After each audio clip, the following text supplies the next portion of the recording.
Everybody knows investment risk, right? We talk about putting our money away for the future, or buying stocks, mutual funds, and we think of risk and it's legit. Our money, losing money.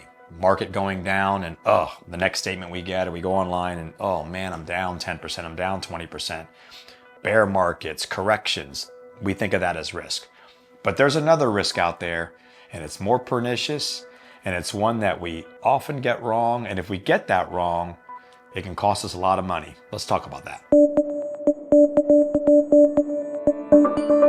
So there's all kinds of risks, but I'm going to talk about the risk that we don't consider, and yet it's all around us and it will always be with us. And that's, I think the best way to do that, let's do a demonstration of this risk. Let's say I made a shopping list and I went to Walmart, Target, pick your favorite store, and I made a shopping list, and I took that shopping list and a nice Ulysses S. Grant. I don't carry it around all the time. It's just a prop for the video.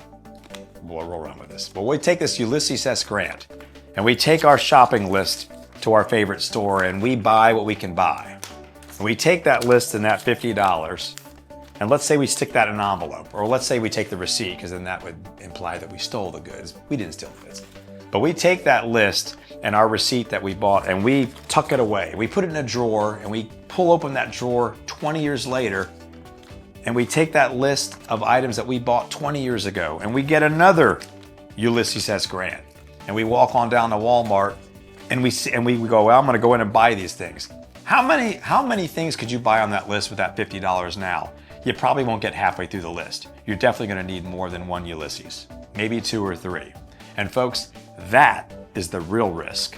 That's inflation. We see it in the headlines, but it's just more pernicious. It's year to year to year to year. So now that we know what the other risk is, the one that's kind of hiding, but it's always there, what do we do about it? Well, here's what we do about it. We have to make sure that the money we are committing for the long run is in the long run investment products that are built and designed to beat inflation.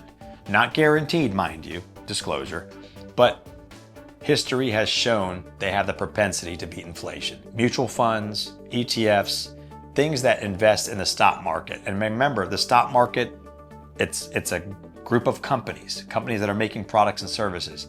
Companies that happen to adjust to the economic circumstances around them by often raising their prices. So if we own those companies for our long-term plans, we are not a victim of inflation. We're on the right side of it. So in closing, gave you something to think about, I hope, between short-term market risk and long-term inflation risk, cost of living risk. And hopefully it's a call to action to adjust your portfolios accordingly. As always, we want to hear from you. So like, subscribe, comment, and remember, you can always behave your way to wealth. We'll see you next time.